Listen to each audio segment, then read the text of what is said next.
دوسری جانب ایران سے اہم ترین خبر یہ ہے کہ ایران کی پارلیمنٹ نے عالمی ایٹمی توانائی ایجنسی کے ساتھ تعاون معطل کرنے کے بل کی منظوری دے دی۔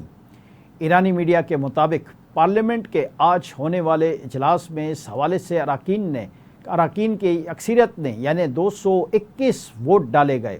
ایرانی میڈیا کے مطابق پارلیمنٹ کے اجلاس میں اس معاملے پر مخالفت میں کوئی ووٹ آیا ہی نہیں۔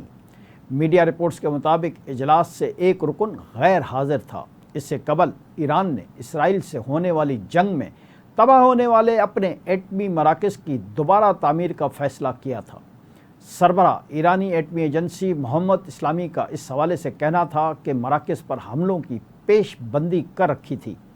سربراہ ایرانی ایٹمی ایجنسی محمد اسلامی نے یہ بھی کہا تھا کہ ایٹمی مراکز میں پیداوار اور سروسز کے خلل دور کریں گے۔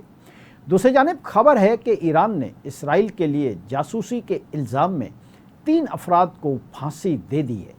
تینوں افراد کو اسرائیل کی انٹیلیجنس ایجنسی موساد سے تعاون اور ہلاکت خیز آلات کی اسمگلنگ کے جرم میں عدالت نے سزا سنائی تھی۔ ایرانی میڈیا کے مطابق ایران نے 12 روزہ جنگ کے دوران اسرائیل کے ساتھ تعلقات کے الزام میں مجموعی طور پر 700 افراد کو گرفتار کیا ہے۔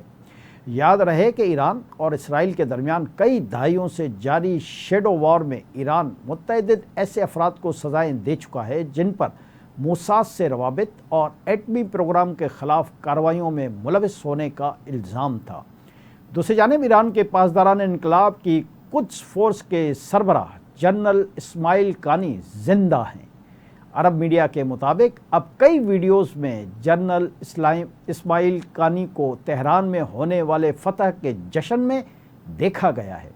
تہران میں ہونے والے جشن میں اسماعیل قانی کا لوگوں نے پرجوش استقبال بھی کیا۔ امریکی جریدے نے دعویٰ کیا تھا کہ 13 جون کے اسرائیلی حملوں میں اسماعیل قانی شہید ہو گئے ہیں۔